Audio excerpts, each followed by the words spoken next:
Mr. Wickham, you're obviously still with the U.S. Chamber of Commerce. Yes, sir. Well, I know you have a new colleague there, Rodney Davis. Yes, sir. And tell him the next time that the Chamber comes before the committee, we welcome him back to this committee. We'd love to have him here. I'm sure he would love that also. I'm not sure about that, but because you have been in the position to advise members in the past, and what advice would you give to members? And I would ask the same thing from Rodney, but what advice would you give to members who want to move on this issue and do it?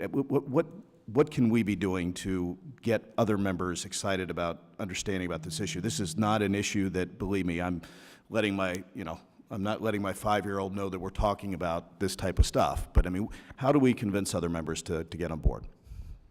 I think some of the basic necessities of, I like to call it just a basic necessity of running one's life. Yeah. Having a will, having a plan for contingencies, emergencies. That's one way to appeal to other members. The second is to think about the issue in a way that's larger than themselves. Yeah. That they are representatives of these constituents, and those constituents deserve to have this part of that representative responsibility filled. You know, it's something else that I was thinking about as I was listening to everybody testify, and thank you all for being here. Mr. Peterson, I promise you I'm not going to make you speak for 3 minutes on this.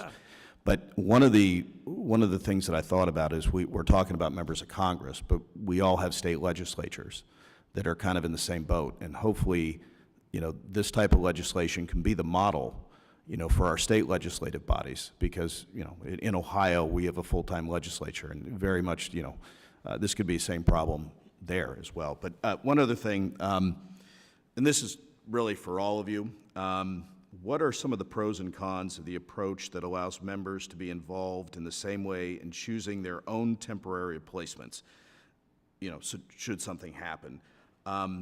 What do you think, versus an approach where each state simply applies its procedures for temporary replacing them?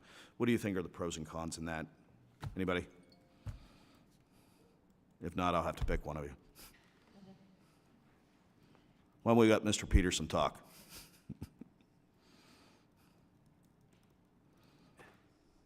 A pro is that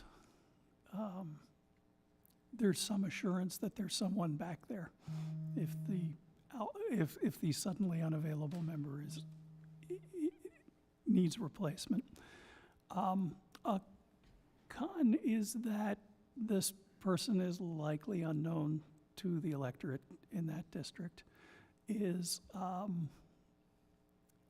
maybe not fully up to speed if they get here in trying circumstances, and may not be seen as a fully fledged member if they're here by indirect selection as opposed to direct election, and would need to get up to speed fairly quickly with how the institution works. I'm sure all of you have lived the experience of the rather steep learning curve around here.